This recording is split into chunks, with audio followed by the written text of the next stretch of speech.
Welcome to the Temple of the Silver Stars public webinar. My name is Matthew. I'm an academic track instructor in the Temple of the Silver Star. The Temple of the Silver Star is a modern Hermetic mystery school.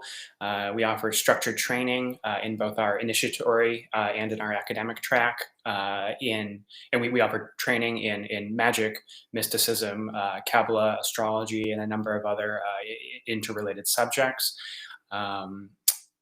If you'd like to learn more about the Temple of the Silver Star, I'll give you some contact information at the end. You can learn more about us or get in touch with us if you're interested in learning more about the work of our order. So welcome to the first in a 4-part series. This series will just go on for the next month or 2 months. So we'll meet today, then we'll meet in 2 weeks, 2 weeks after that, and then 2 weeks after that. So not a terribly long series, but there's a bunch of stuff to go through here, and we'll be talking about, as the title says, about numbers and words and letters, and both how they're analyzed and understood, and what role they play in our mystical and magical and philosophical system, as well as how they're utilized as part of the spiritual path and spiritual development. I just, before we jump into it, I just thought it was nice to just kind of reflect for a minute on the deep and ancient connections between language and systems of writing and mathematics, with philosophy and mysticism, and with magic and magical practices. It's no coincidence, that the Egyptian god Thoth is the inventor of writing, and is the scribe and the sacred office of the scribe, and the power of words and letters and symbols to describe and even affect reality. Mathematics has a similar kind of history. We'll be talking a little bit about the Pythagoreans and Pythagoreanism, and the importance of mathematics at the foundation of reality, that in some sense the world, in some deep sense, is mathematical, and that by understanding mathematics and how that relates to the world, you can both comprehend the nature of things, and also use that knowledge to affect changes, which we can describe as magic. Right, as well as the more mystical aspect of just gaining a deeper understanding about the nature of reality, the nature of ourselves, our relationship to the world, the nature of divinity, the nature of the creative process, and all of that.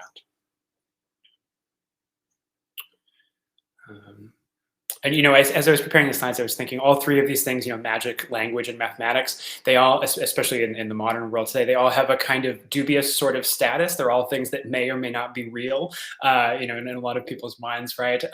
People say, oh, that's not real. Those are just words or something like that, right? That as if language was somehow unreal.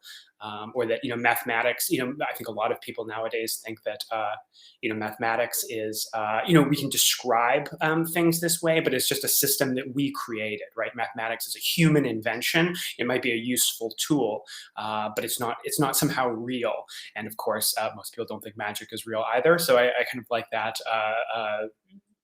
connection between these things too, that we're in kind of a shadowy sort of borderland between what is typically considered real by a modern perspective, and these other things that we're talking about as having a much deeper relationship to reality than just the immediate sensible material world. But anyways, let's just move on here. I'm sure we'll come back to some of those themes as we go through our series. So just a brief outline of what we're going to be doing in the series here. Again, 4 classes. So today we'll be talking about really kind of setting the ground. Hopefully today's class will be interesting in its own right, but we're also just going to be laying a lot of the groundwork for what's going to come in our 2nd, 3rd, and 4th class. So today we'll really be looking into what's called the Literal Qabalah, and I'll explain what that means in a few minutes. We'll look at the techniques of Literal Qabalah, the techniques that we're going to use to analyze words, especially Hebrew words, to analyze numbers, to manipulate and transform words and numbers. And then we'll also look at using the correspondences of the Hebrew of the Hebrew letters and the Hebrew alphabet to understand words and numbers as well. So this class will have a lot of relationships to some of the other classes that I've done, and the better you understand other aspects of the Kabbalah, like, for example, the Sephiroth, where Sephiroth will be mentioned occasionally, but we're not going to go into them in any sort of depth. But if you're interested in that, I did a 6-part class series. It was about almost a year ago, I guess, or about, yeah, it was like last August into fall. I did a series on the Sephiroth. Also last like spring, I did a 12-part series on the paths, letters, and correspondences. And in that series, we really went into, kind of zoomed in on each individual letter and the path on the tree of life and all of its correspondences and symbolism as kind of separate things, looking at each one in turn. But in this class, we're really going to be looking at combining the letters together and understanding them as they are used to form words and as they relate to number. So the techniques we're talking about here will really interrelate with all that other stuff. And the better you understand that other stuff, the better you'll understand what we're doing here today. All right, so that's what we'll be doing today, and this will set the groundwork for everything to come afterwards. And then in the second and third classes, we'll really be putting the techniques that we're going to just lay out today, we'll be really putting them into practice. So the second and third class, the second class, we're going to focus in on number. The third class, we're going to focus in on words and divine names and like the formulae, the way that words like abrahadabra are taken as an actual formula for mystical and magical work. The letter actually the name and the letters and their numerical values actually represent or directly convey, or in some sense are, these transformative mystical and magical processes. So we'll be putting all that stuff into action in our second and third class. And so there'll be a nice illustration of how the stuff that the techniques that we're learning today are put into action. And it will also be a nice, I hope, kind of introduction and basic like vocabulary for reading, the works of Aleister Crowley or the Thelemites. It's going to, or other, Golden Dawn authors and things like that. Knowing, some of the core numbers and magical words is going to be really important and really helpful for understanding all that other material. And then in our final class, I'll say more about this later. I call this class the sword and the cup. This language, of course, some of you are referring to the magical weapons, the sword, the weapon of air, and the cup, the weapon of water. A few years ago in my own Kabbalistic work, I'd been studying this material for, 6 years or so at the time. And I started to feel that I was beginning to be able to use these Kabbalistic techniques and to do Kabbalah and Kabbalistic analysis in a slightly different way than I had been at the beginning of the path. And so the way that I kind of came up to describe this to myself was that I had moved from doing Kabbalah with the sword, with reason and logic, and that I had switched into what I was characterizing as using it, doing Kabbalah, by the cup, as receiving something, and that the Kabbalah had become for me something almost like a divination system in a way, as a way of actually being able to receive information, to be able to to use it as an actual spiritual tool in my path, not merely as a kind of like intellectual, as a purely like intellectual or theoretical thing, but something that had taken on a definitively sort of spiritual and intuitive kind of dimension, and that ultimately is the goal here. That these are tools that you can use in your own path and for your own mystical and magical work. And then in kind of conjunction with that, we'll be looking at taking what we've learned in the first 3 classes, and then looking at the way that some of these things show up in the holy books of Thelema, and then also in some of the chapters of the Book of Lies, which is a really important work of Crowley's, but also a bit of an intimidating and sort of difficult one, sometimes intentionally difficult. But I think a lot of the hurdles there can be overcome by what we're going to be covering in the first 3 classes, and that'll give us a nice entryway into some of the material in the Book of Lies, which has some very profound and I think really important stuff from Crowley in it. All right, so let's just keep moving on here. So now, I'm not going to do a lot of historical stuff or anything like that in this class, but I just wanted to mention, just to give you a very broad sense of the enormity of tradition that stands behind what we're doing. The material I'm going to be presenting here is really just kind of core Golden Dawn and Thelemic material from some of the core Golden Dawn authors, people like MacGregor Mathers, William Wynne Westcott, and Crowley himself. And so I'm really going to be focusing on that. I think that's the perfect place to start. And you can then look back into earlier precedents or forward into what modern contemporary contemporary writers are doing. But I think we can ground ourselves in that Golden Dawn and Crowley and thought. So this whole tradition of analyzing words and numbers and understanding the kind of mystical and magical dimensions of these things. Now, there's lots of different traditions across the globe have done similar things, but the particular tradition that we're talking about here, we can basically say starts with Pythagoras and the Pythagorean tradition, and the way that gets developed, merges with Platonism, and then what we call Neoplatonism also involves what we also call kind of Neo-Pythagoreanism, and then that goes on to become a huge part of the entire Western esoteric tradition. It becomes really important in the Islamic esoteric tradition. There's a whole system of Islamic, essentially Islamic, Arabic Kabbalah, usually called letterism in English, that I think is sometimes overlooked and forgotten about. But that, it has its influence on Hebrew Kabbalah. It has its influence on, Renaissance and medieval European magic.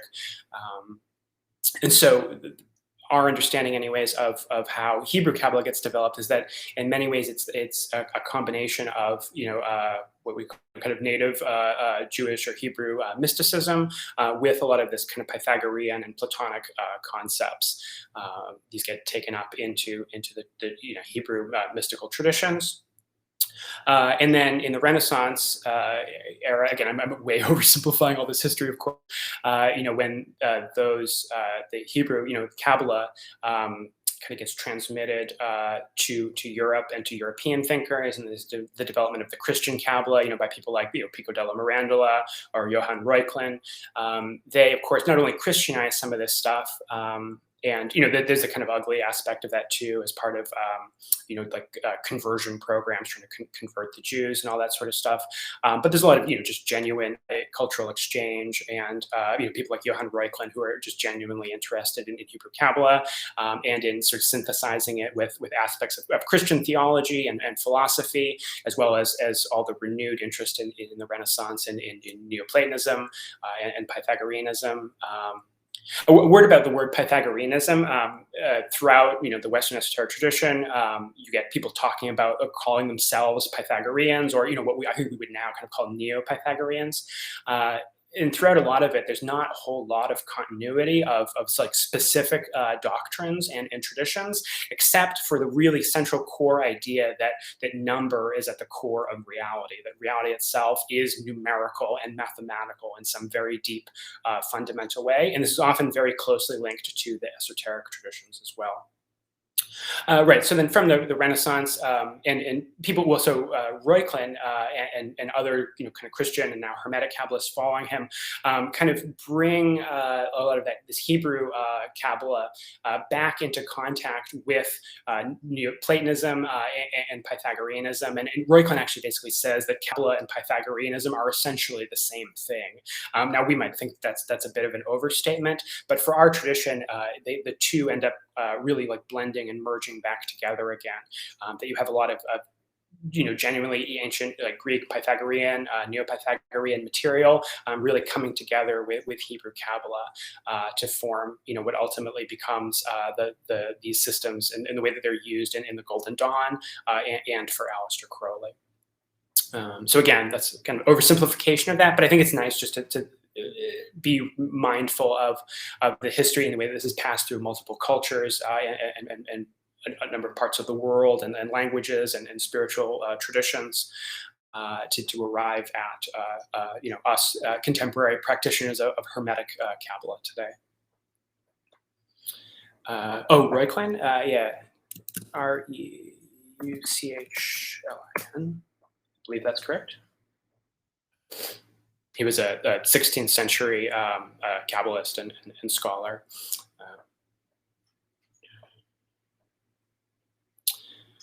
All right, and a lot of the stuff comes from a lot of the stuff that we're still doing today comes out of his work, and others who read his work and wrote more works, and that gets passed down to the Golden Dawn and to Crowley.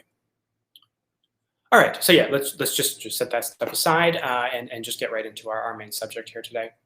So we're in MacGregor Mather's work, who I'll give you some recommended reading at the end of this class series. In Mather's work here, he presents the Kabbalah as divided into 4 sections here. Now, he's obviously drawing on older works and everything like that, but I just kind of want to bracket the question of there's lots of different Kabbalistic traditions, different understandings of it. So just sort of bracketing the historical side of this and just presenting it the way that Mathers presents it, the way that it gets taken up by the Golden Dawn and the Thelemic tradition. So he divides the Kabbalah into these 4 sections here. He gives them in a different order. I've reorganized them for my purposes here. But anyways, the 4 sections here are the dogmatic Kabbalah, and this is probably what a lot of us think about Kabbalah. When we think about Kabbalah, we're probably thinking about the dogmatic Kabbalah. This would include like all the main Kabbalistic texts, like the Zohar or the Sefer Yetzirah, the actual teachings of the Kabbalah. That kind of theosophical teachings about the inner structure of God and the creative process and the nature of the divine and the nature of angels and all that kind of material. The doctrines of the Sephiroth, the teachings around the Sephiroth, all that stuff is within the dogmatic Kabbalah.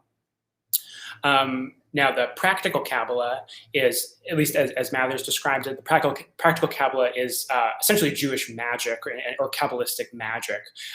This is using Kabbalistic concepts and symbols for making like talismans or other magical procedures. Then Mathers mentions the unwritten Kabbalah, which is like the secret oral Kabbalistic traditions.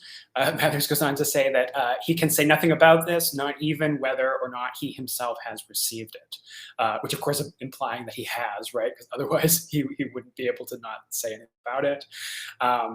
And then finally, what we'll be talking about today, the literal Qabalah.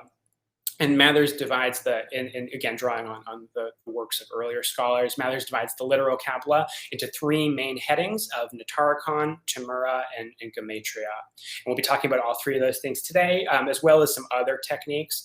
And one of the things I want to talk about is how some of these techniques are going to be more or less relevant for what kind of modern Hermetic Kabbalists are doing. Of course, one of the huge differences between like Jewish Kabbalists and Hermetic Kabbalists is that, at least typically, Hermetic Kabbalists are not fluent in Hebrew, and they're not incredibly steeped in the Hebrew Bible and in the Talmud and in all that core like Hebrew spiritual literature.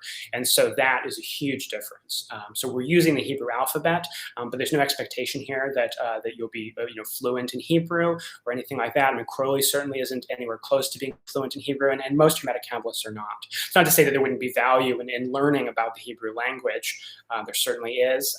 And if you wanted to learn some actual Hebrew, I'm sure that would benefit you, but it's not necessary for the way that we are, the way that we do this. And that implies that some of our techniques, we're going to emphasize certain aspects of the system rather than other aspects of it, and that we're going to develop new techniques as well.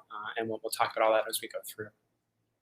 However, you definitely want to know the Hebrew alphabet. I'm going to very strongly recommend that if you don't recognize the Hebrew letters by sight, that you get that kind of under your belt, just being able to recognize the letters for the rest of this class series.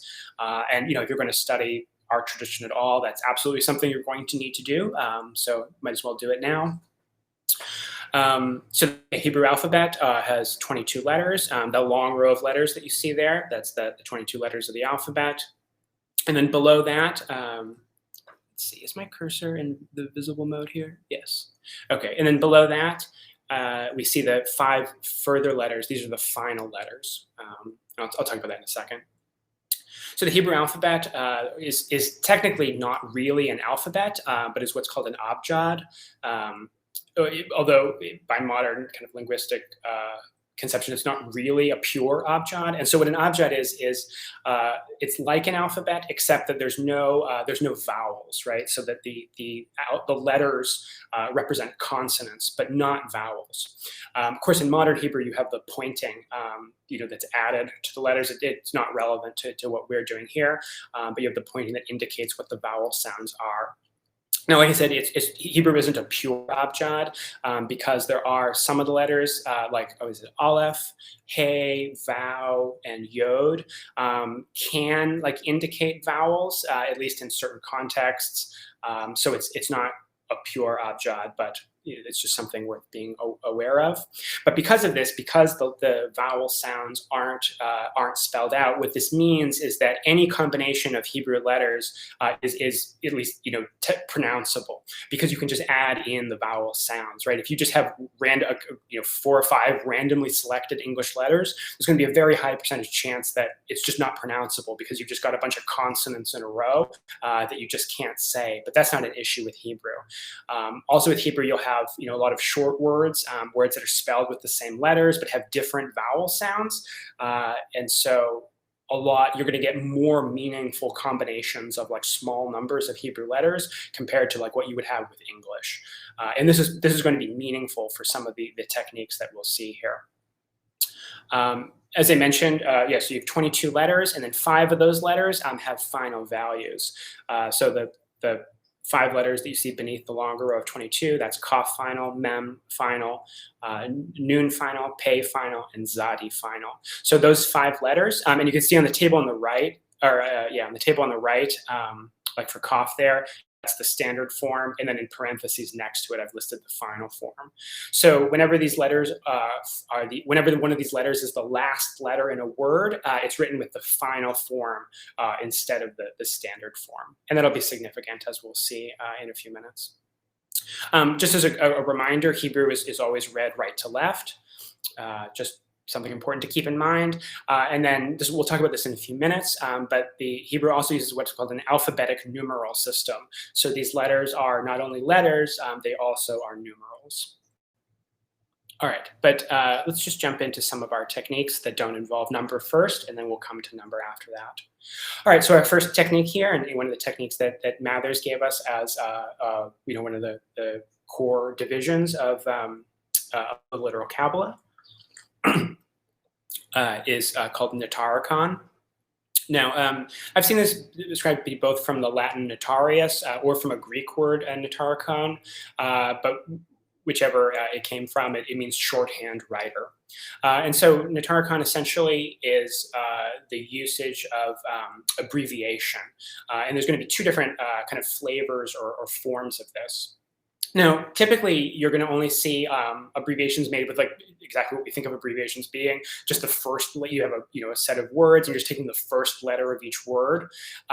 Apparently, there are some other Natarakan techniques that use the last letters in the words, or the first and the last letters of words. I've never seen an example of that in any Hermetic Qabalistic material, so we're just going to focus on just using the first letters of words. So yeah, you can kind of do this in 2 ways, and I'll show you examples of both. So the first way here is to take a phrase, and so I've got the Hebrew phrase here, Ata Gibor Le'olam Adonai, which many of you are familiar with from the lesser ritual of the pentagram. It's a divine name. Greater ritual of the pentagram as well. It's an important divine name in our system, and it means "Thou art mighty forever, O Lord." Right, so we've got 4 words here, and so we're just going to take the first letter of each word. Ata begins with the letter Aleph, Gibor begins with the letter Gimel, Le'olam begins with the letter El or Lamed, and then Adonai begins with Aleph. So we're just going to take the first letter of each word and then form a new word, Aleph, Gimel, Lamed, Aleph, which is Agla. And this is taken as an actual divine name in its own right. Now, the way we teach the pentagram ritual, we teach the vibration of that full phrase rather than just the word Agla, but plenty of people practice the pentagram ritual vibrating just Agla. And, again, it's not the way we teach it, but Agla is used absolutely as a divine name in its own right. And it's formed just, from the initials of this phrase. And actually, we'll see this phrase again in a little bit as an example, as part of an example of another technique. So that's taking a phrase and then taking the initials and forming a new word from that phrase. And you can also work in the other direction. You can take a word and then just find phrases or series of words that whose words begin with those initials, right? So it's kind of like working in the other direction. And so this is a kind of cool example here, and one that's also sort of thematically relevant to what we're doing here. Not an extremely important one to know for like the Hermetic Kabbalistic tradition, but I just thought it was a nice example. So you have the Hebrew word pardes, which literally means garden or orchard, though it also takes on the meaning of paradise. And it's actually pardes and paradise are etymologically related. I think it's from like a Persian root. This is the word using like the garden of pomegranates. That's the word pardes there, which of course originally is a work by the Hebrew Kabbalist Moshe Cordovero, and then that title is also used by Israel Regarding. Right. So, anyways, the four letters that spell pardes, pe, resh, daleth, samek. These are then expanded out into not a phrase exactly, but four words that represent the four levels of interpretation. So, pe is understood to stand for peshat, which means surface. And so this is like the literal meaning of something. Like if we're talking about, like the Torah or whatever, this would just be, literally what it says. So and so begat so and so. It just means this guy was the dad of this guy, right? It just literally means that. Then the next level you have remez, which means hints. So this would be something like allegorical or symbolic meaning. Right, that we're talking about one thing, but really something else is being discussed. Something is understood as a symbol for something. There's symbolic meaning, or that different characters or whatever in a story are understood as allegories for something else. Then the third level down, we have what's called darash, which means to inquire. And this is like comparative meaning. If you know what the midrash is that's the same root here. And so this is understanding, like biblical phrases or words, by comparing them to other similar phrases or the appearance of the same word in other places. And this is if you're at all familiar with like the Talmud or anything like that, you've definitely seen this kind of reasoning. Again, let's just keep moving on here. And then finally, the deepest level here is what's called sod, or secret. And this would be like the esoteric meaning of things. So these are the four levels of interpretation in the Kabbalah. All right. And then another just example here, and also I think a bit of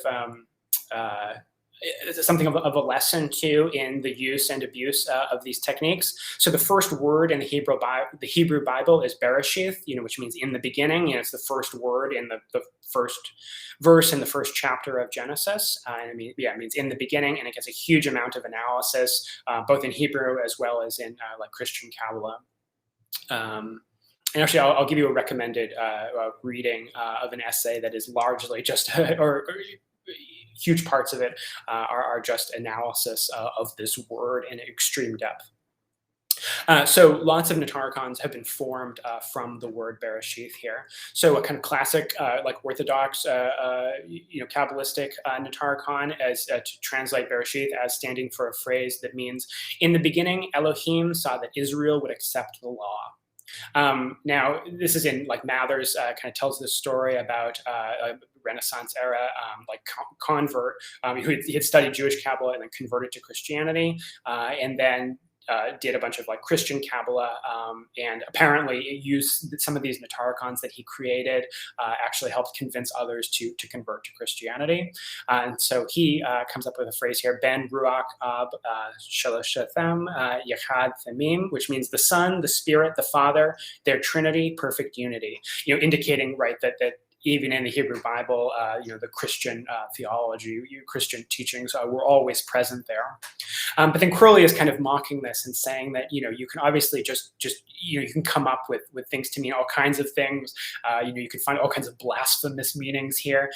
And so he decides that, if that that second phrase that we saw there, if that was enough to convert Jews to Christianity, then we could come up with other phrases to try to convert them back again. And so he comes up with Ben Ruach Ab Sheol Yod He Vav He Torah, meaning the Son, the Spirit, the Father, hell, or Sheol isn't exactly hell, but I think that's how he's using it here, right? Like to hell with the Son, the Spirit, and the Father, the Christian Trinity, and then asserting Tetragrammaton Torah as if going back to a Jewish orthodoxy here. But his point, he's being funny here, right? And his point is just that you can always find anything to suit your favorite meaning here. And so that's something we should be aware of with all of these techniques, that we can always kind of bend and twist things to suit our own purposes. All right, so let's just keep moving on here. And finally, we'll also see, we don't usually refer to these as Natarikons, but this same sort of technique done outside of the Hebrew language as well. And so you'll see a lot of this with Latin, like you see it in alchemy, in Freemasonry, Rosicrucianism. There's a lot of this kind of thing happening. And one really classic example is the Latin word fiat, which means let there be, like let there be light, in Latin is fiat lux. Fiat is taken as an abbreviation, FIAT, and then there's multiple interpretations of fiat, but the kind of classic one is as flatus, ignis, aqua, terra, air, fire, water, earth. So understanding the creation, in terms of the four elements, or the creation of the four elements as emblems of the creation, or the fundamental components of the creation. So that's something you'll see, and actually you'll probably see non-Hebrew version like this more often than you will Hebrew material in a lot of like Hermetic Kabbalistic works. Sorry, it's smoky here. My voice is a little a little rough. All right, so then our next technique here, well, this is really a whole set of techniques, and none of these are particular. I'll give you one example, but you'll really very, very rarely see this in any kind of Golden Dawn or Thelemic material. So this is Chimera, which is really like a whole set of, it's often understood as permutation, but it's like substitution ciphers, basically. So there's systems of just substituting out one letter for another. And this could be used literally just as a cipher, just to conceal meaning. A scribe is using it just to conceal a meaning. And then someone else has the cipher can decode it. But there's also a kind of esoteric interpretation here where words can be, sort of ciphered or deciphered as a way of understanding deeper, like hidden meanings for them. So there's a whole bunch of systems, and in some of the recommended reading I'll give to you, they go through kind of more detail about all the different systems. Just one example here is the most common one, which is known as Atbash. So basically what happens here is that you've taken in the grid that you see there, the table, you've taken the Hebrew alphabet and basically folded it in half. So you've got Aleph, Beth, Gimel, Dalet, Aleph to Kaf, the first half of the Hebrew alphabet read from right to left on the top row. And then underneath that, you've got the second half of the Hebrew alphabet now from left to right, as if you've taken Hebrew, like taken all the letters and then just like folded them in half. So now we have Lamed, Mem, Nun to Tav underneath. And so the way this works is whenever you have a letter from the top, whenever you have a letter from the top row, just substitute in the letter from the bottom. And whenever you have a letter from the bottom, you substitute in for the top. So whenever you see an Aleph, you substitute a Tav. Whenever you see a Tav, you substitute an Aleph. And so there's lots of others here. Basically, to produce all the other versions of it, at least one way. There's more complex ways as well. But you like take the bottom row of letters and then shift them all over like one spot to the left. And then obviously Lamed would like wrap around. So then you'd have Lamed would be underneath Aleph, Tav would be underneath Beth, Shin would be underneath Gimel, and so on. And so this is called Atbash because of the first four letters, right? So Atbash, you have Aleph, Tav, Beth, Shin, so it's called Atbash. And then like that other variation that I was just describing, that would be called all Beth, right? Because it would be Aleph, Lamed, Beth, Tav. That would be all Beth. The different names are named after like the first four letters in their tables. So just one example of the employment of Atbash. And again, this is one of the only examples I've ever seen of this in any like Hermetic Kabbalistic text or, in the Golden Dawn or anything like that. So this is actually a biblical example. So in Jeremiah, there's a phrase here. there's a whole kind of section about different nations, drinking the cup of God's wrath here. And then Jeremiah says, and after all of them, the king of Sheshach will drink it too, meaning the cup of God's wrath.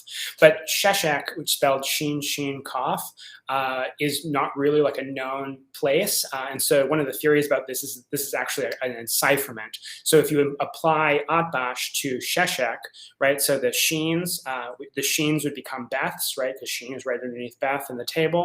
And then the Kaf would become a Lamed, because Lamed is right below Kaf here. Right, that's Kaf final in the word, obviously. So the Kaf would become Lamed. You get Beth, Lamed, which is the spelling of Babel or Babylon, and that this is a kind of, we're really talking about the king of Babylon here.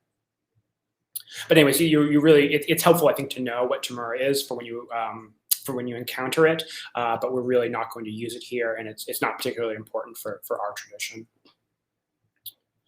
All right, so that was 2 out of the 3, that Mathers gives as like the central techniques here, and so now we'll move on to the third one here, and then we'll go on from there to some other important techniques and concepts.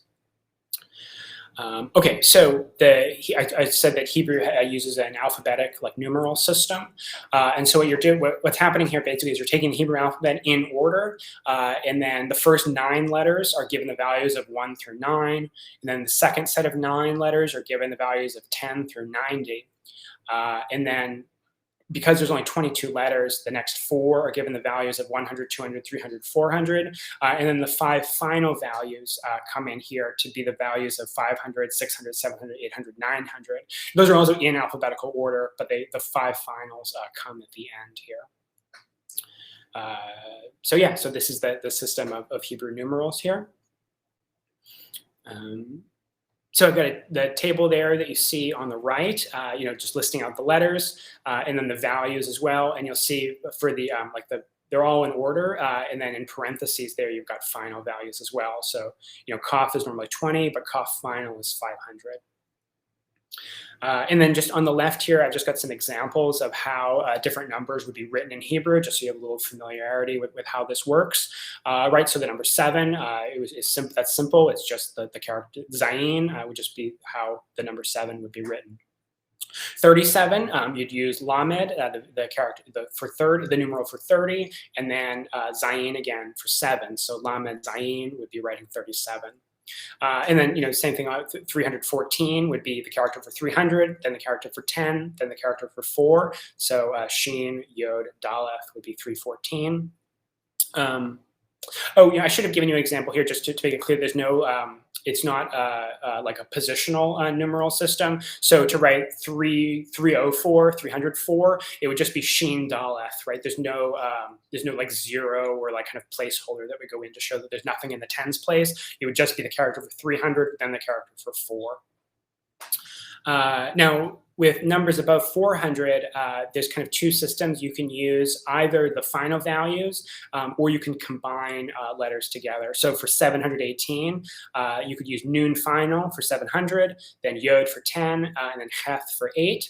Or you can use Tav for 400, and then you basically just use Tav plus something else that would add up to that. So you do Tav Shin with 400, 300 to make 700, and then Yod Heth for 10 and 8. For numbers over 1,000, the letter is, if it's written big, it's like multiplied by 1,000. So for 1,000, you use a big Aleph as 1. So you use a big Aleph for 1,000. A big Beth would be 2,000, and so on.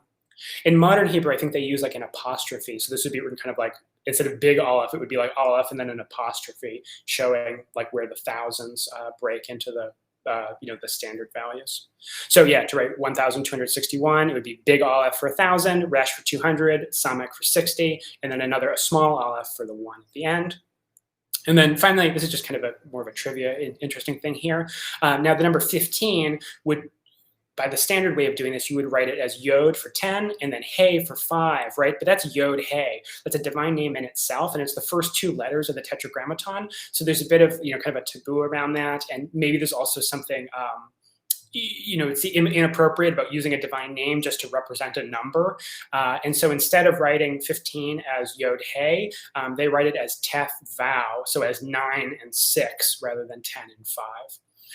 It's actually a similar thing in Rome for the Roman numeral for 4. Normally it would be like IV, but those are the first 2 letters in Jove or in Jupiter. Jupiter or Jove, Zeus, and so they avoid that and instead write 4. 4 ones, 4 eyes, to avoid being close to that sacred name.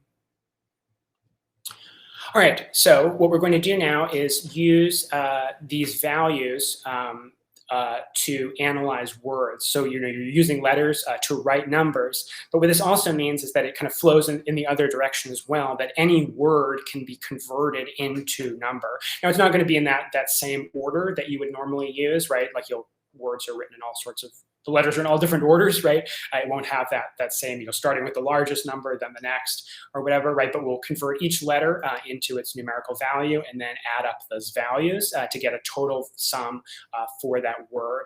And this is called Gematria. There's a number of different techniques here. We'll mention a couple of them. Of different ways of enumerating the words here. So the table on the right is the same table you saw on the last screen there, just for your reference. So there are 2 most common methods here, and this is, I think, an important point. This is something that I've seen students get a little bit confused about sometimes, is that the standard value method, which in Hebrew is known as mispar hekraki. Again, apologies for my butchering of Hebrew here, which means something like absolute value. This does not use final values. So in this is the kind of default base system. The letters just have their normal values, even if they're written, if they come at the end of a word and have their final form. So standardly Kaf, whether it's Kaf final or just regular Kaf, would always be a value of 20. That's like the normal kind of standard way of doing it. Then the most common variation that you'll see is what's called mispar gadol, meaning large values, and this is with the final values. So I gave an example here of the word Adam. This is Adam. Like from the Garden of Eden, Adam and Eve. But esoterically, we understand the name Adam to symbolize humanity. So by the standard values, right? So Adam or Adam is spelled Aleph, Daleth, Mem, right? And so Mem has a final form, and it's the last letter in the word, so it's written with the final form of Mem. So the standard numeration of Adam is 45, right? Aleph has a value of 1, Daleth has a value of 4, and then Mem, whether final or not, has a value of 40. So it's 1 plus 4 plus 40 is 45. Now you can also enumerate by using the final values, by using like the mispar gadol here, and in that case you get 1 plus 4 plus 600 for 605. But in the like in our tradition, for example, 45 is definitely the more important value, for understanding like the esoteric interpretation of Adam and the nature of humanity. 45 is going to be your prime reference there. 605 is an alternate; it's still legitimate, but sometimes I think students assume that if there's a final value, it's a final letter in the word, you must use the final value, but that's really not the standard. And even in our tradition, you'll see it less commonly than with using the final values, though using the final values is perfectly legitimate. There's lots of other methods as well. There's one that uses like the squares of all the values. There's another method where you sum up all the values to that point. Like, so for example, Gimel normally would have a value of 3, but there's another method where Gimel would have a value of 6 because it's 1 plus 2 plus 3. And then Daleth would have a value of 10 because it's 1 plus 2 plus 3 plus 4, right, equals 10. So there's all these other like more elaborate techniques in the Hebrew tradition, but most of those aren't relevant for us here. Let's see, FSS has a question here. He says that when you're doing practical Gematria for meditative purposes, do you tend to check both values and see what associations tend to resonate? Yeah, if I see a final value, I just sum it up both ways, definitely. And as we'll see, there are times when like using the final value is more important, and there's certain words that both values are really important, that the word has 2 really significant values. So yeah, I would just get in the habit of just always enumerating it both ways whenever you see a final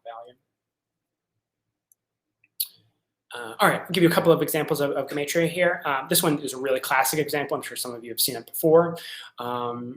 So we have the Hebrew word echad, which means one or unity.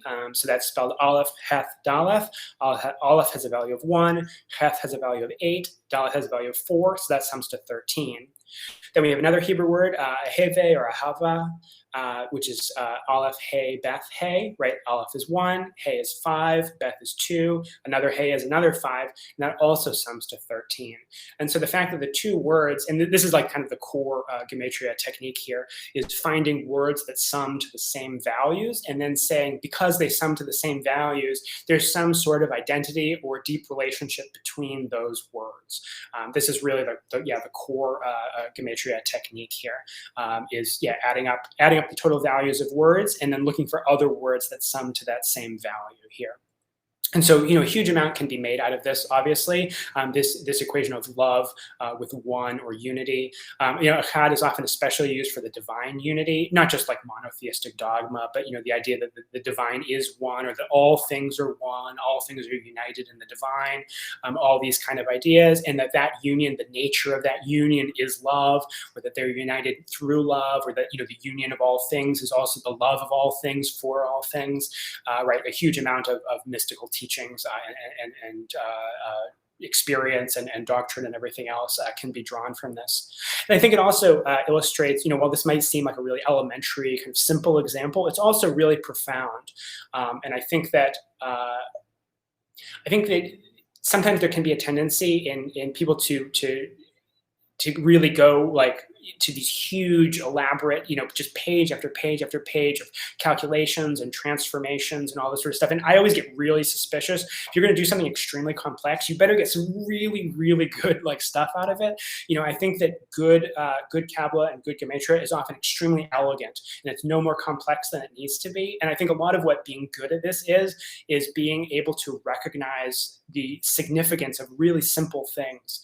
I had this experience recently of finding a number that I'd already been familiar with, a number that's important in our tradition, and finding a new word that summed to that same value, that really spoke to some of my own personal work and some ideas that I've been kind of working with in my own path for the last several years, right? But it was just a really simple thing. It was just taking up one word and adding up that value, and then just already having known, other words that added to that value. It was really, really profound. I didn't have to go through all kinds of backflips and deformations and page after page of calculations. It can be really simple and really elegant, and just using those things well and sparingly and in the correct moment, I think matters so much more than just being able to churn out, just reams of Kabbalistic data and all that. Okay. Enough of that rant. Let's just keep moving on here.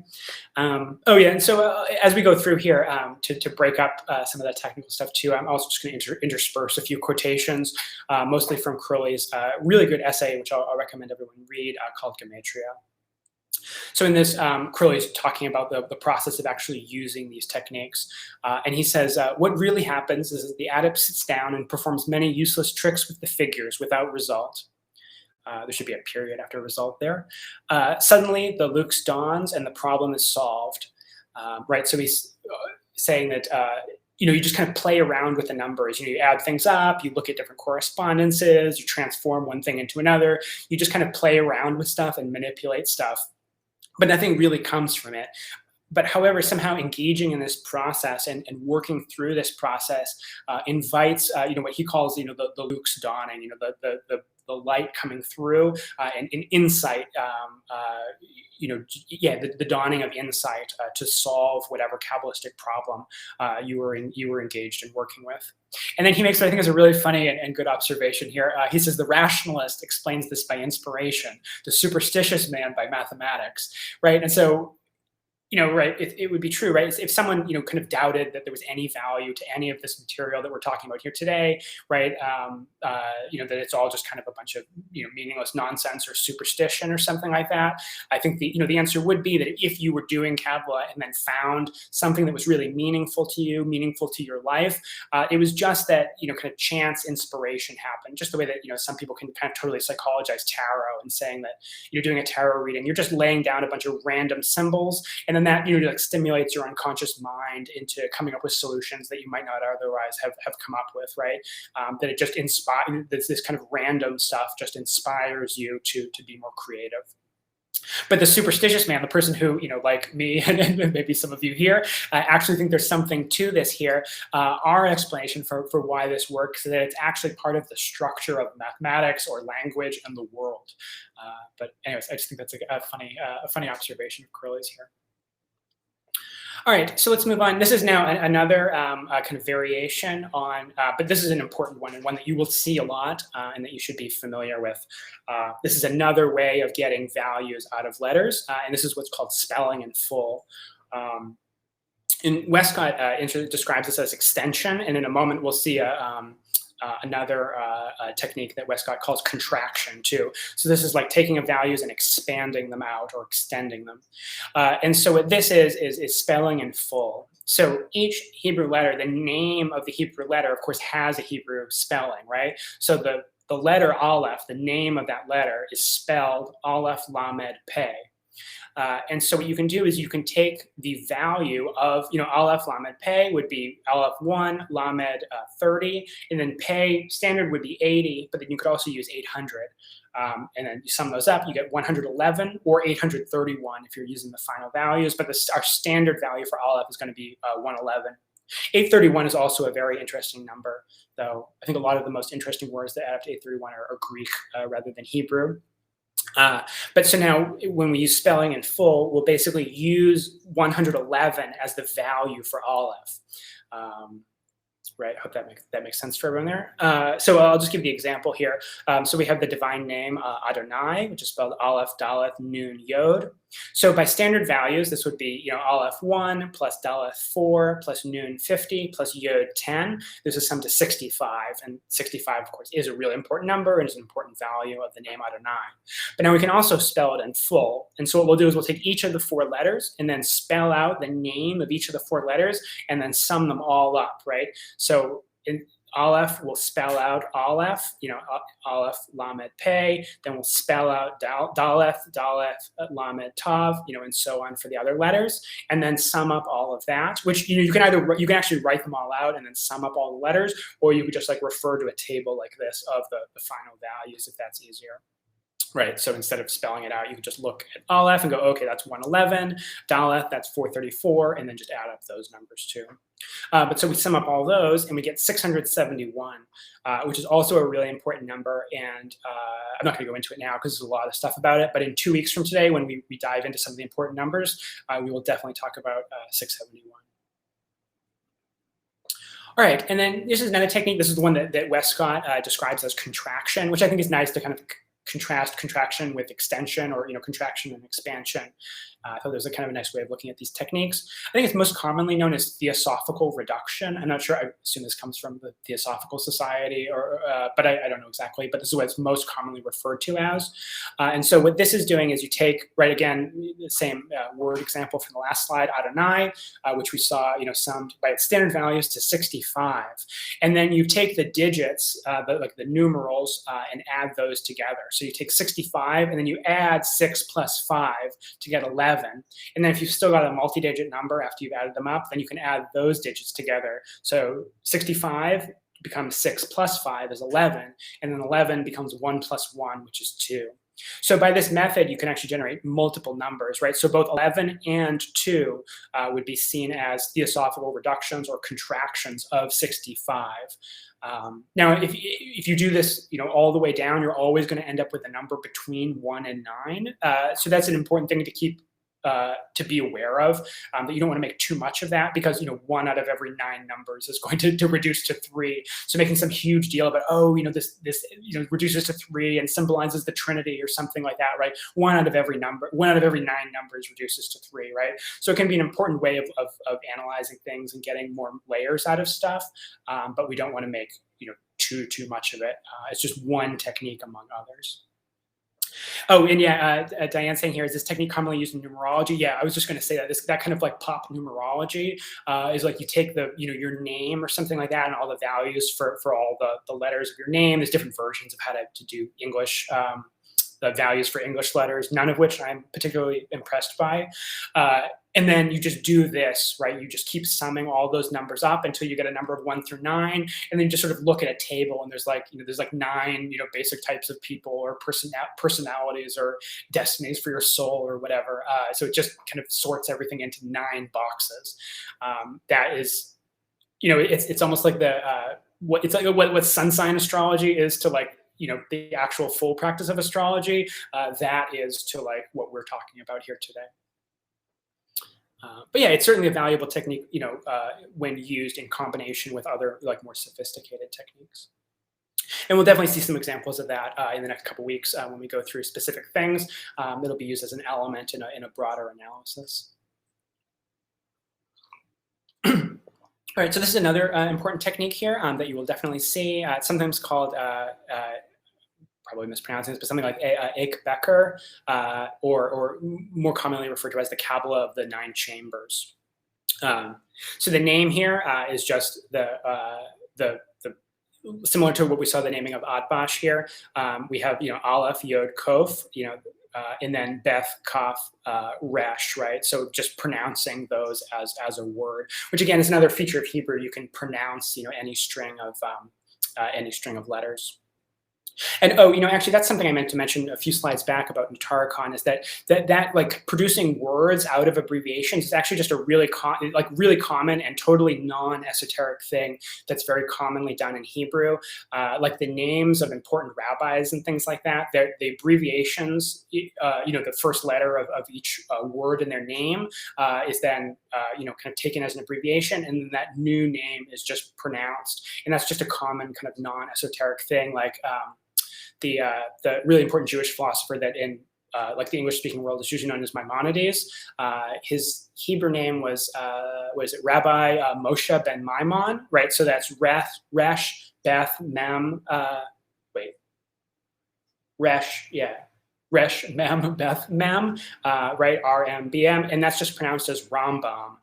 So in just kind of casual, conversation, like in Hebrew or whatever, if someone's talking about Maimonides or whatever, they'll just call him the Rambam, right? There's nothing esoteric or secret about that. It's just that kind of basic feature of the Hebrew language can also have like esoteric meanings. Anyways, just I think an important thing to realize that a lot of this stuff isn't just kind of like arbitrarily created techniques, but it's actually coming out of just basic features of the actual, like living Hebrew language. Okay, let's keep moving on here. So, right, so this technique here, basically we're sorting the letters into 9 boxes, and then each letter in each, so like Aleph, Yod, and Kof would all have a value, Kaf would have a value of 1 here, then Beth, Kaf, Resh would have a value of 2, Gimel, Lamed, Shin would have a value of 3, and you can probably see what the pattern is, right? The standard value of Aleph is 1, the standard value of Yod is 10, the standard value of Kof is 100. And then the state, right? And so there's it's 1, 1, 0, 1, 0, 0. And so we're just reducing them all to 1. And then similarly with the others, Beth has a value of 2, Kaf has a value of 20, Resh has a value of 200. But those are all being reduced down to 2. So there's some more complex ways that this can be used at times. And there's also like a cipher that can be derived from that. And some of the recommended reading I'll give you that goes into that in more detail. But what this basically boils down to is that you can just drop zeros when adding up letters. So all the values in the letters, you can basically just drop out all the zeros. So nothing happens for Aleph through Teth, nothing happens because they don't have any zeros. But then Yod by this technique would have a value of 1, Kaf would have a value of 2, Lamed 3, Mem 4, Nun 5, right, and so on. Zadi would have a value of 9, Kof would have a value of 100, Resh would have a value of 2. You can just drop off the zeros to get a new value for each of the letters, and then those are added up to get a new value.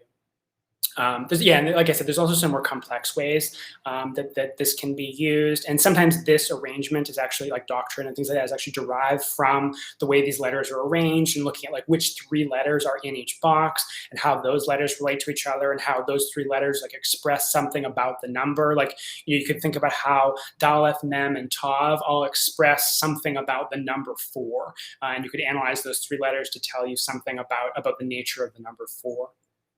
All right, let's keep moving on here. All right, so another technique that we'll definitely see use of, and yeah, is really important in Crowley and a lot of our traditions here, is in analyzing numbers by factoring. So we saw earlier the abbreviation Agla, abbreviation of the phrase "Thou art mighty forever, O Lord," Ata Gibor Olam Adonai. So this Agla would sum to 35, right? Aleph 1, Gimel 3, Lamed 30, Aleph 1, and that sums to 35. And so we can analyze 35 by looking at its factors, right? And so 35 is 5 times 7. So we can analyze the 35 in terms of the 5 and the 7, or as like the combination of the 5 and the 7. So here, in this is from this particular example is from Crowley here, and says 5 represents power. Right, 5 is the pentagram linked to the planet Mars, and then 7 is divinity. We'll talk more about the number 7.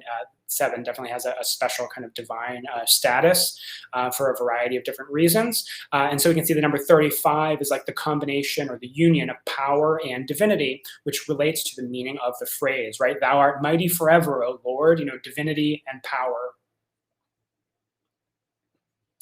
All right, and then I just wanted to mention that this is something, and I think it makes a lot of sense if you're doing, really, bringing back in some of that like Pythagorean tradition of being really interested in numbers and the nature of numbers and foundational things about mathematics, and also doing Kabbalah for people who aren't fluent in Hebrew, where you have maybe like a limited Hebrew vocabulary, but to be able to do stuff, one of the things you can do is really manipulate numbers in all kinds of new and creative ways. And I think this is something that's really unique in the kind of the Hermetic Kabbalistic tradition, or the technical tradition, like kind of coming out of like Notariqon and all that, because of the emphasis on the Pythagorean study of the numbers themselves.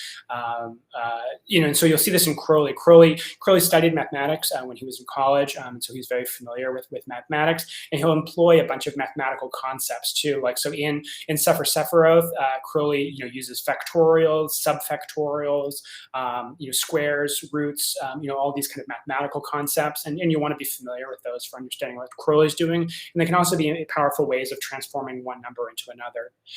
Squares and cubes of numbers are also very commonly used. So for example, 5 squared is 25 and 5 cubed is 125. So we can understand both 25 and 125 as like developments or elaborations of the number 5. So, 5 symbolizes the pentagram, Mars, Gevura, and so 25 and 125 would also partake in that same symbolism. And so you'll see, for example, like Liber 25, that's the text of the star ruby, right? It's a version of the pentagram ritual, and it's Liber 25 because 25 is 5 squared. So maybe Liber 36 is the star sapphire because 36 is 6 squared, and so we'll see this kind of mathematical reasoning all over the place. And yeah, I'm just noting that the classical like Pythagorean interest in special numbers that have special properties, like perfect numbers or triangular numbers, that can all be brought into your analysis of numbers of saying, oh, this is the 4th triangular number, right? And that might influence the way that you understand that number, or a word that adds up to that number. You can bring in all this mathematical stuff. And as Crowley does, and I think we can continue to do, and then this is maybe a really promising avenue for further research, is to use concepts from modern mathematics. In ancient Pythagoreans, of course, we're using concepts from ancient Greek mathematics, but modern mathematics like formal logic, elementary number theory, set theory, all these other things, I think could all be employed by contemporary Hermetic Kabbalists to really interesting effect. And I think that would be a powerful way of carrying on a lot of what Crowley was already starting to do. I think we can all, we can engage in that and extend a lot of that material even further. All right, another quote from Crowley here. I'm trying to hurry up a little bit. We've still got a handful of stuff to do before we close today. Let's see, another quote from Crowley here, again from the same essay, Gematria. And he says, truly, there is no end to this wondrous science, meaning the literal Qabalah. And when the skeptic sneers, with all these methods, one ought to be able to make everything out of nothing. The Kabbalist smiles back the sublime retort. With these methods, one did make everything out of nothing. So again, a kind of funny, clever sort of observation here. And I think we'll see, I have another quote that we'll see a little later from Crowley that I think taps into some of this same theme.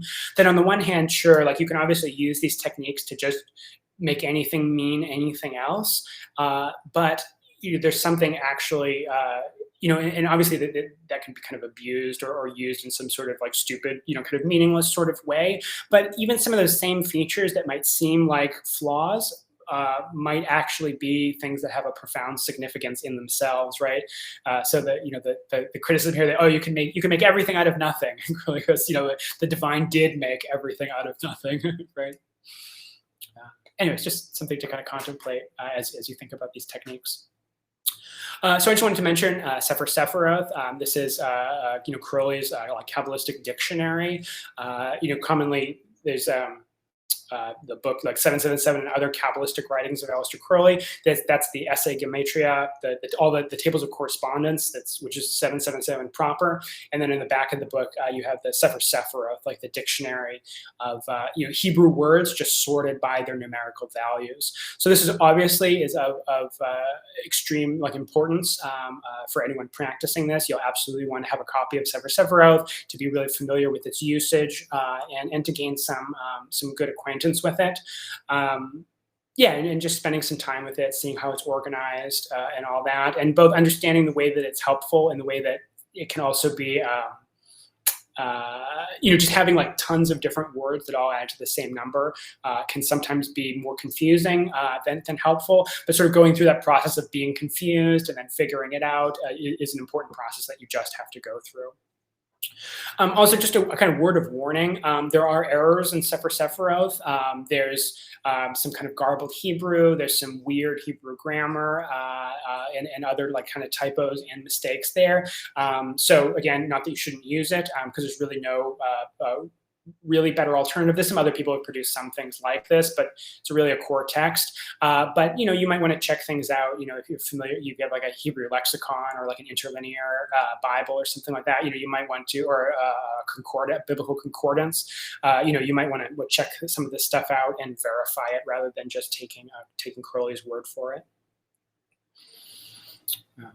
Okay, yeah, keep going. And of course, looking stuff up in Sefer Sephiroth is going to be, one of your really, things, one of your going to go-tos when understanding words and numbers. Just look them up in Sefer Sephiroth and see what's there.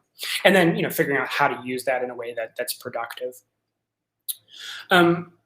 I just wanted to mention this briefly here. You'll see frequently like English letters, or often like the abbreviations of English phrases, especially things that have special value, are used in like rituals or in initiations and things like that, or other kind of special like keywords and stuff like that. Their abbreviations will often be like converted into Hebrew and then summed. Sometimes whole words in English are converted into Hebrew and then summed. And so this is just like a really rough guide for how to do that here.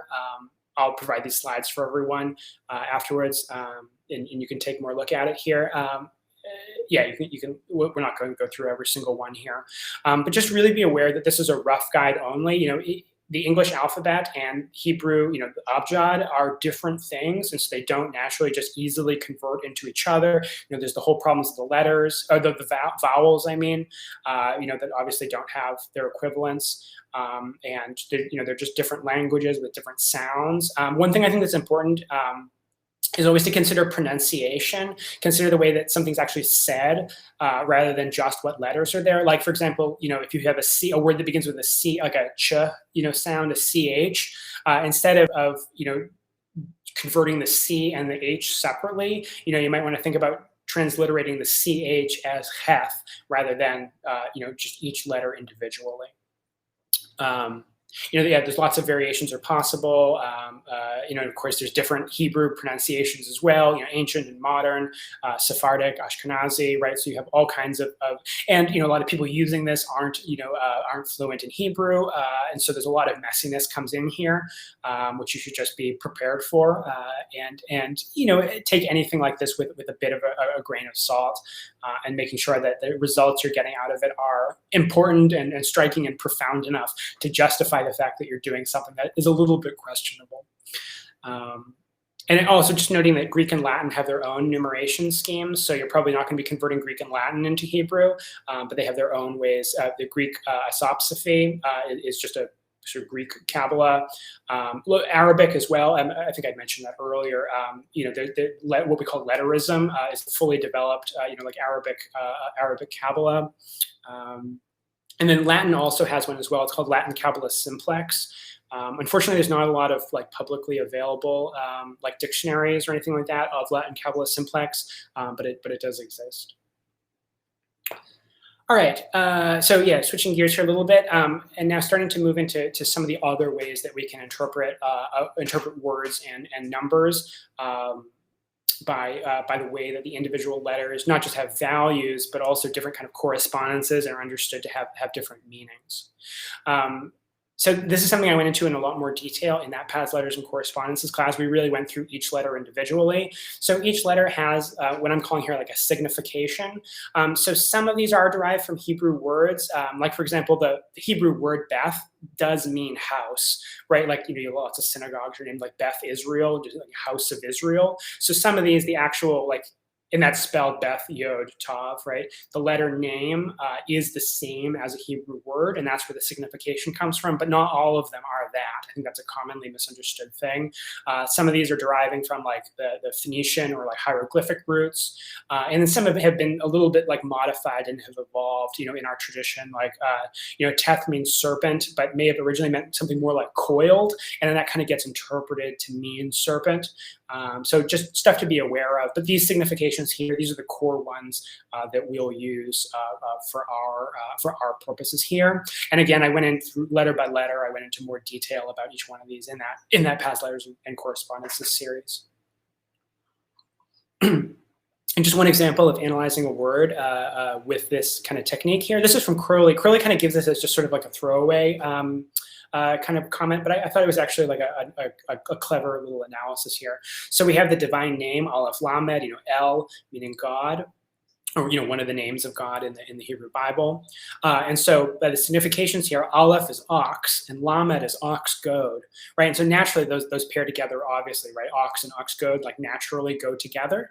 But then Crowley, I think, kind of brilliantly interprets ox as matter and the ox goad as motion, right? Like ox is the thing, and then the ox goad is the thing that like kind of puts energy or puts motion into that thing. So the understanding here is that God, as the letters breaking down into ox and ox goad, that God is both matter and motion, which I just thought was a clever and kind of insightful interpretation here. All right, and then this is just something I did. I was just kind of thinking about this in the last few days about these letter name significations, and I just decided to sort them out by what seemed to me kind of the obvious categories for putting them in. Because I was just sort of looking at this list of 22 things and just thinking, this is kind of a funny sort of list of stuff. So I just sorted them into categories. I just thought it was interesting that you've got 7 words there that all relate to the human anatomy: hand, palm, eye, mouth, back of head, and tooth. 4 animal names: ox, camel, serpent, and fish. A group of words here that refer to structure: house, door, window, fence, or like a prop. You can look at it into Samek as prop or support. It can have other kind of derived meanings from that, but my understanding anyways is that the original meaning here was of like a prop that kept like a tent or something, that supported a structure. Yep, and then some words, I kind of broadly categorize these as tools. We have nail, sword, ox goad, and fish hook. And then finally water, mem and cross, tav, didn't really fit into the other categories there. But I just thought it was an interesting way of looking at it, of sorting them, and just thinking about, these as these kind of like primal categories, the body, animals, structures, tools, and even things like water, basic substances. It's an interesting kind of just basic like vocabulary of symbols. All right, and then similarly, we can also analyze the letters by their shape. So a few examples here, and there's kind of 2 different ways that we'll do this. I'll give you a few examples of each one. So above the line there is the first set of examples. This is just like interpreting the shapes of the letters in different ways. So the first one here is a really common one that you'll see like in Crowley's work, that Aleph is understood by its shape to be equivalent to the swastika, which is also known as Thor's hammer, and then is kind of like mythologically understood also as the thunderbolt. So Aleph as the thunderbolt is a really common one that you'll see. And again, that's just because the shape of the letter Aleph resembles, the symbol of the swastika. Great. I'm sure it goes without saying, but this all happens. This stuff is all developed well before the Nazis, right? So I just always feel so uncomfortable whenever I start mentioning the symbolism of the swastika. Anyways, then we have yod, and now yod, interestingly, now this isn't sort of like etymologically true, but historically, but yod comes to function as the kind of the seed of all the other letters. That all the other letters are kind of derived from the yod, and this is like in terms of the calligraphy, right? The yod is like the simplest calligraphic shape, and you can see how all the other letters can essentially be derived from like extensions or transformations of the yod or multiple yods combined together, and so yod becomes like the kind of primal letter, or if you're familiar with like Chinese style, the idea of the radicals, yod is understood as kind of like the radical of all the other letters, the primal element that forms the whole alphabet. And that contributes to some of the symbolic meanings of the letter yod. Seeing the letter samek, interpreted by shape as the Ouroboros, the serpent swallowing its tail. You can see there, that would be its head up at the top, and then its tail wrapped around, coming back into its mouth, which, is a nice kind of interpretation of that letter there. And then the letter sheen is often understood as you can see the three yods on top of the sheen, and because sheen also corresponds with the element of fire, is often understood as like a triple tongue of flame, or especially the way that like the divided or like cloven like tongues of flame are understood like in Acts as the presence of the Holy Spirit, to the disciples, and all that kind of stuff is connected to the letter sheen, partially by its shape and by its correspondences. All right, and then in the lower half here, we also have two examples of the way that letters can be understood as made up of or interpreted as like other letters combined together. So Aleph there in the top box, Aleph can be kind of interpreted here as basically like the long diagonal bar of the Aleph is a Vav, and then above it here is a Daleth, and then below it is a Yod. So Aleph is kind of understood in this interpretation as the combination of a Vav, a Daleth, and a Yod.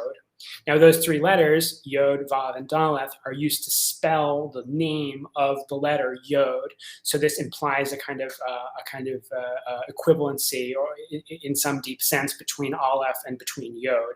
Aleph, of course, is the first letter of the alphabet. By sound, it's like the breath sound, the onset, and the beginning of speech, of breath, of creation. And then Yod, too, as we said, has that idea of like this being the seed or the beginning of all the other letters. And so you can actually derive, some of that equation or relationship between the two of them can be analyzed by the shape of the letter Aleph. Another example here, the letter Hey can be understood as like a Daleth. The larger part of the Hey there is a Daleth, and then the smaller little like kind of foot here that's unconnected there is as a Vav. So that Hey equals Vav, like the letters Vav and Daleth together. And then you can further reason that the Yod, the letter Yod, so of course we have the tetragrammaton, Yod, Hey, Vav, Hey, and I often understood that as like a kind of sequence of creation, that in the beginning you have the Yod, and then Yod, Hey, and then Yod and Hey together formulate the Vav and the Hey final. So Yod, when spelled in full, is Yod, Vav, Daleth. And because we saw Vav and Daleth as kind of can be like equivalent to the Hey, the idea is that that Yod in itself like contains the Hey already, so that when you have the Yod, because Yod spelled in full has that Vav Daleth, which equals the Hey, as if the Hey is already contained inside of the Yod in some sort of secret or hidden manner. And then you can derive all kinds of, like cosmological or other kind of like theosophical significations from that idea that within the primal Yod, the Hey is already there in a secret concealed form. Right, that type of reasoning. All right. So yeah, it's moving through the last kind of section here now. So in addition to the techniques we've been talking about here, one thing that we're going to see a lot and that you should be familiar with is the correspondences to the letters. Now, really, there's no limit to here. Like anything, any of the correspondences, all of 777, that stuff is all fair game. You can bring all of it in. But I think the three kind of categories that you'll see most commonly are the Yetziratic correspondences, and this is the correspondences of the 22 Hebrew letters to the elements. Well, primarily air, water, and fire, but also earth and spirit as well. Because Right, the letter Sheen, normally has the exotic correspondence of fire, but also has the secondary correspondence of spirit. And Tav is normally Saturn, but also has the secondary correspondence of Earth.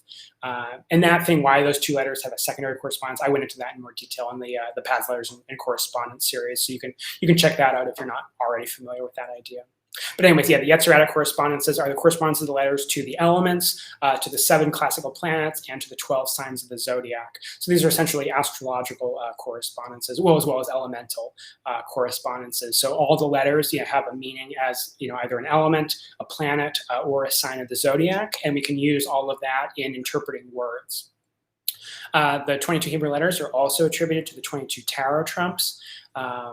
And so, that's another important thing that we can do here. Each letter has an equivalent in the tarot trump, and so we can use those tarot trumps to analyze the meanings of the letters, as they go to make up words.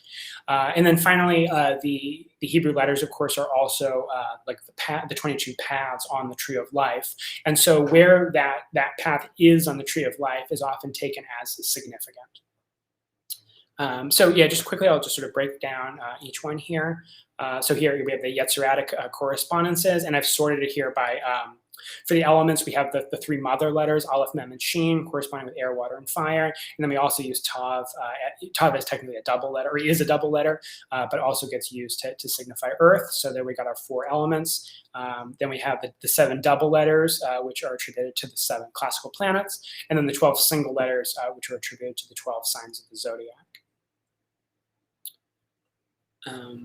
And we're not going to go into like astrology or anything like that here, but hopefully this is obvious that the better having some basic grasp of astrology, and the deeper that you understand astrology, the better you're going to be at using these in analyzing words and numbers. Because, of course, you can just use the basic symbolism, like for the signs of the zodiac, of course, just being familiar with just the basic symbolism of those signs of the zodiac is really helpful. But also knowing things about like which planet rules that sign, which planet is exalted in that sign, all of that can be, and as we will see, will be brought into the analysis of numbers and words. So the better you understand astrology and get that practical experience of actually working with the planets in people's charts, the planets in combination with the signs, planets in combinations with each other, there'll be a kind of analogy to the letters in combination with each other, the way that different symbols interact. Astrology is really nice training for doing this kind of Kabbalistic work. And then basically the same thing is true about the tarot. The better you know the tarot cards, especially the 22 tarot trumps, the better you're going to be able to do this kind of analysis. Right, like these tarot trumps, this is only really useful for you insofar as these tarot trumps have a symbolic meaning for you. Insofar as you're familiar with like the basic iconography of those tarot trumps, like whether in the Thoth deck, the Crowley-Harris deck, or in more traditional like Golden Dawn decks or in the Marseille deck, being familiar with that iconography and symbolism and the divinatory and deeper like spiritual meanings of all those tarot cards, that can all be brought into your analysis of letters and words. So just a few examples of this here. This is actually from in Crowley's Gematria. He goes through all 22 Hebrew letters, the spelling in full of each letter name, and analyzes each one by the tarot, which could also be a fun. You can read Crowley's take on that, but it could also be a really fun exercise just to take some of those letter spellings in full, because they're all short, just 2 or 3 letters. There's nothing particularly long or complex, and then just you could even take your tarot deck out and like lay those 3 cards out, right? For Aleph, lay out, right, Aleph would correspond to the Fool, Lamed to adjustment or justice, depending which deck you're using, and then Pei to the Tower. And so lay out from right to left, lay out the Fool, adjustment, and the Tower, and then just meditate on those 3 cards, similar to the way that you would do it if you were actually doing a tarot reading, those 3 cards in combination, and then just try to think about how those 3 cards and all those symbols, how that tells you something about the nature of the letter Aleph. That would be a nice exercise if you want to go into some depth with this. But anyways, here's just 3 examples from Crowley here. So the letter Tef, that's Tef, Yod, Tav, which is going to be strength or lust, the hermit, and then the universe. And so Crowley interprets this as she who rules the secret force of the universe. right? So universe is obviously universe, and then she, right? The woman here is like the woman in the strength card, or in the or Babylon in the lust card, and then Yod is here standing for the secret force, right? Like the hermit, and as well as some of the broader symbolism of the letter Yod that we've kind of already been talking about, like the Yod in the Tetragrammaton and all that. Next one here, the letter Yod. So Yod here, Yod Vav Dalet, that would be the hermit, the Hierophant, and then the Empress. And Crowley interprets that sequence as the secret of the gate of initiation. And so gate here, of course, both from the Empress card herself, as well as the fact that Daleth means door, right? And so the Vav Hierophant, that's where we're getting initiation, and then Yod stands for secret. So combining those three meanings together, we get the secret of the gate of initiation. And then finally, Nun spelled in full is Nun, Vav, Nun, right? So we have a Nun on either side of a Vav. So that's the death card on either side of the Hierophant. And so Crowley interprets this as initiation is guarded on both sides by death. And so this is also an interesting thing too, right? That you have like this kind of structure. You have like a Nun, two Nuns like sandwiching a Vav, right? And so you have like death with the Hierophant or initiation in the center. So just some illustrations of the way that we will use tarot cards in analyzing words and letters. And then, as I was mentioning, all the letters, are attributed to the 22 paths on the tree. And so knowing, where that letter is on the tree will sometimes, this is less important probably than the last two things, but will sometimes be important and is more or less important for different for letters. Like the fact that Daleth connects Hokmah to Binah, like that's a really important meaning of Daleth. The fact that Beth, connects Kether to Binah, right? Kether, the one, undifferentiated, and then Binah, like the womb of separate forms, and Beth corresponds to Mercury, to the magus or magician of the tarot, and that it has a value of 2. And so this whole idea of like the creation of the illusion of separation, part of that is coming from the tarot card, the numerical value of Beth, that 2 understood as the dyad, and this move from Kether to Binah as like the production of the illusion of separate forms, out of the undifferentiated unity. That's definitely a significant feature of the letter Beth and its symbolism. So yeah, some will be more important than others, but the more familiar you are with this, the better you are the better you'll be at doing this type of analysis. All right, let's see. Yeah, I think we've actually made decent time. Just a few more slides here, and then we'll be done for today. So here's just an example. We'll see a lot more examples like this as we go on in the series. Excuse me. Yeah, we'll see a lot more examples like this as we go on with the series, but just an example of the way that this stuff will kind of show up in the Holy Books and in some more advanced, like Kabbalistic applications. So in Liber 65, Liber Cordis Cincti Serpenti, one of the Holy Books of Thelema, and one of the most important of the Holy Books too. In chapter 5 there, one of the verse 14, we read, "All this while did Adonai pierce my being with his sword that hath 4 blades, the blade of the thunderbolt, the blade of the pylon, the blade of the serpent, the blade of the phallus." So now, leaving aside what the sort of deeper level or communication here, this idea of Adonai. Adonai is often used as a name for the holy guardian angel, and that's definitely, I think, how it's being employed here. But this idea of the angel like piercing the being of the adept, and that's a very powerful mystical image in its own right. That's worth spending some time with. But part of what's happening here also is a kind of Kabbalistic interpretation of the name or the word Adonai, right? So Adonai, as we've already seen a couple times here, is spelled Aleph, Daleth, Nun, Yod. And so this sword that hath 4 blades, the blades correspond with the 4 letters of Adonai. And we can, we can see how that works, right? So the first, and they're going to go in order. So the first blade is the blade of the thunderbolt, right? So this is Aleph. And as we already saw, Aleph by shape is the thunderbolt. And the second blade will correspond to Daleth. This is the blade of the pylon. Now, pylon is like the gate of a temple, like especially used as in like Egyptian temples. You know, those huge, massive gates outside of Egyptian temples are referred to as pylons, right? And Daleth, you know, means door, which is also understood as gate, and especially as like the gate of the supernals too, as we saw here, right? You know, Daleth connects Hokmah to Bina as if it was like the gate or the door to the supernal realm. So this is both the meaning of the letter name itself as door, as well as where it is on the tree. And so this is understood as the pylon, you know, the supernal is being pictured as like a temple. All right, and then the third blade here, this would correspond to the letter Nun. This is the blade of the serpent. Now, Nun, of course, means fish, you know, not serpent. But how are we going to get serpent out of Nun? Well, through the tarot card, death, we often see like serpent, you know, like in Crowley's deck, we see serpent imagery there. That's one way we might be able to access it.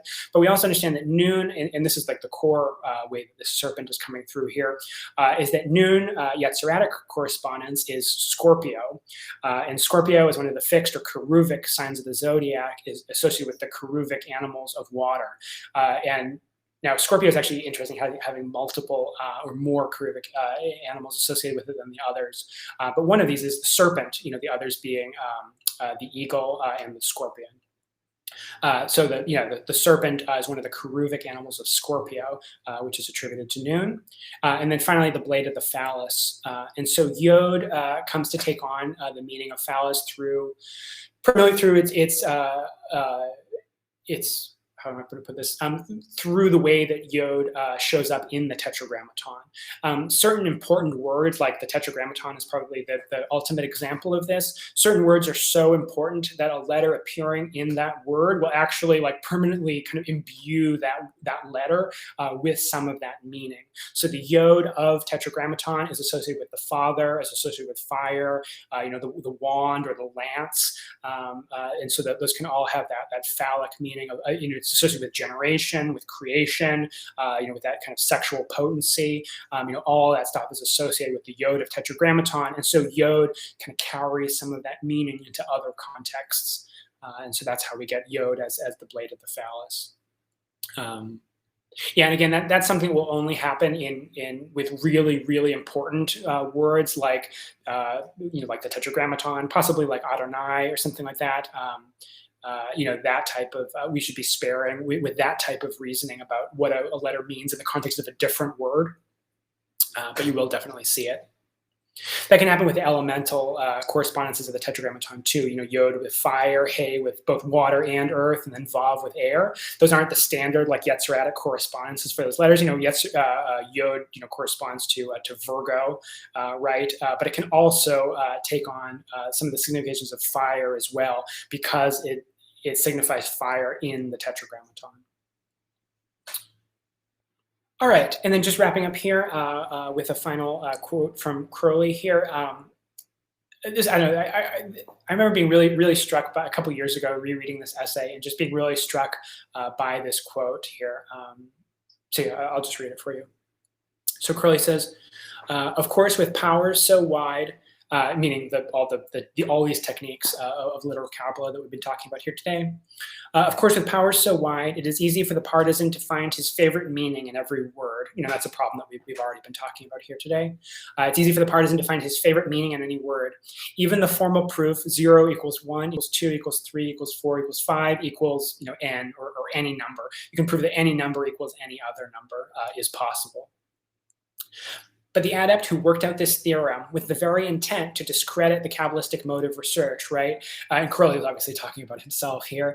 That he says, I'm going to prove how ridiculous this is by showing that every number is equal to every other number, right? For like mathematics, that would absolutely, if 0 equals 1 equals 2 equals 3, math just doesn't work anymore. You cannot do mathematics if that is true, right? So going, I'll prove this Kabbalistically, which will show, just the total absurdity of these methods, right?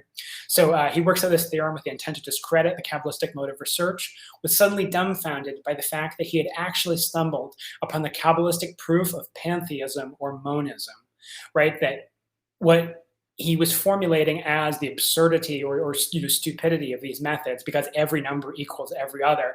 He's suddenly struck by the idea that if every number equals every other, like all things are one.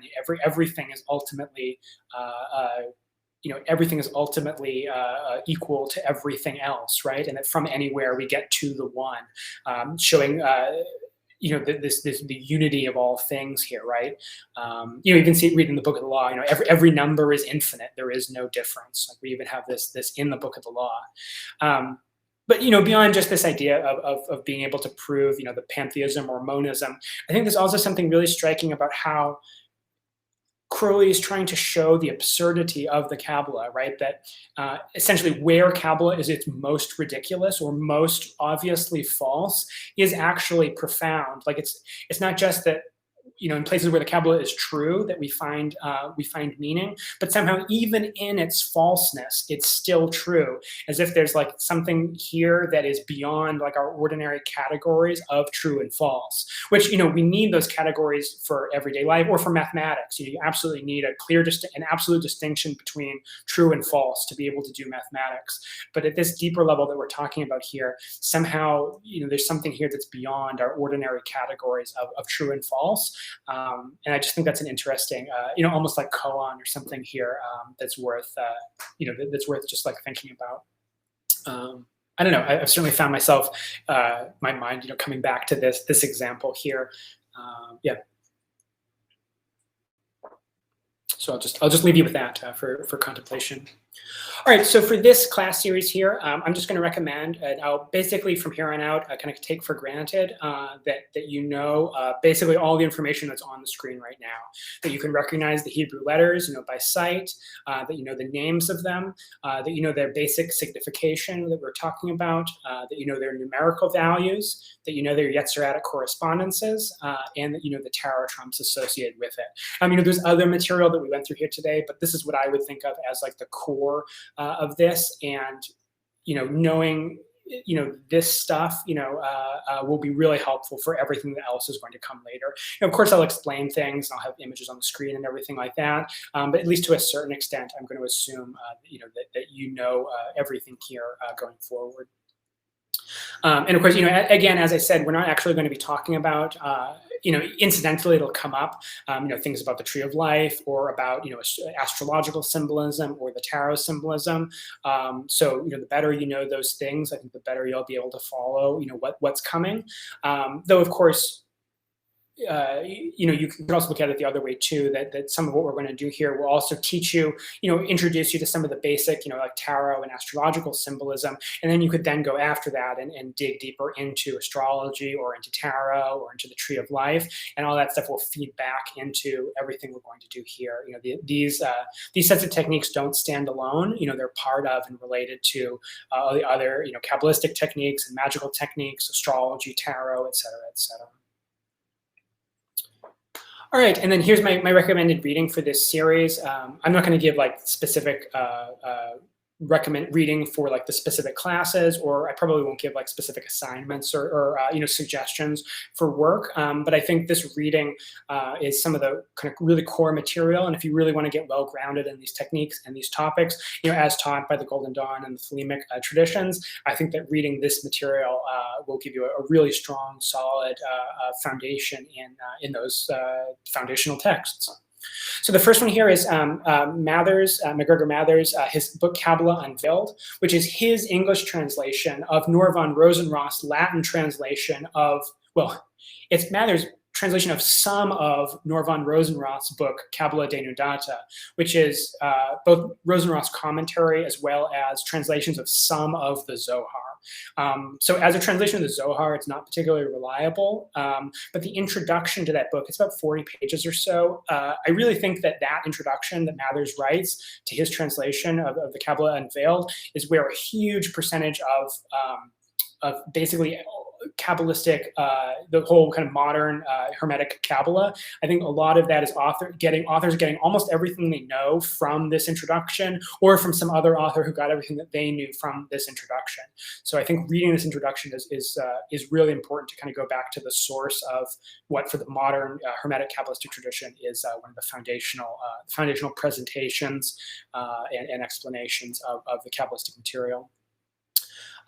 Two suggestions from William Wynne Westcott. Of course, Mathers and Westcott are two of the, and they together are the two most important founders of the Golden Dawn, and just incredibly significant predecessors or members of our tradition. So two writings here from Westcott. The first is Introduction to the Study of the Kabbalah. This is a short essay. It's about 20 pages. You can actually easily find it online. If you just Google, Westcott and Introduction to the Study of the Kabbalah, you can find it pretty easily, and it's short. And then Westcott also has a book just called Numbers. It's part of his Collectanea Hermetica series that he did. It's the 9th book in that series. You can also find this one online as a PDF. It might not be the easiest to find. If you have trouble finding it, feel free to shoot me an email and I can just send you a copy of the PDF. It's in the public domain now. In that book, he goes through both, and you can see really clearly the way that he's drawing on this, the Pythagorean tradition, as well as the Kabbalistic tradition, and some other stuff as well, and kind of combining them together. That's another nice foundational text. Let's see. And then next, there's an essay by Alan Bennett. Alan Bennett was also a member of the Golden Dawn, and he really functioned as a kind of mentor to Crowley. Crowley learned a huge amount from Bennett and was really, really influenced by Bennett. And Bennett wrote about a 20-page essay called A Note on Genesis that really focused on the first 7 words of Genesis, especially the first word, Bereshith. And it's kind of a tour de force of, and really a really important foundational example, for Crowley and for a lot of others as well, of how Hermetic Kabbalistic analysis is to be done. You're going to want to be familiar with the techniques first. Bennett doesn't really spend time explaining them; he just puts them into use. But it's a really great demonstration of what can be done with these techniques. And then finally, Crowley's.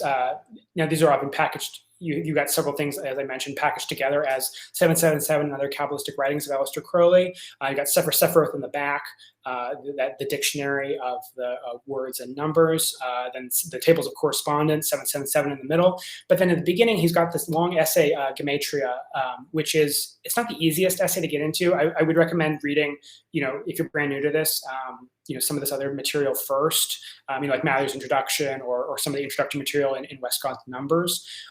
But it's a really important essay about this and is well worth reading and rereading and studying. There's a lot there.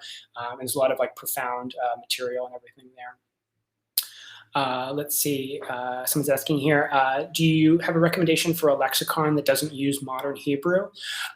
So the source that I really use for Hebrew, for words out of the Hebrew Bible, for concordance, all that kind of stuff, is a website, a Bible Hub, BibleHub.com. That's really, you can get interlinear Greek and Hebrew. They have all the Strongs, as well as the 3 or 4 other major concordances. That's an amazing resource, and it's all totally searchable. Everything's kind of hyperlinked. You can get all different translations of the Bible and everything. That's a really amazing resource here. A more formal lexicon, I don't have a specific example for you. There's a few different out there.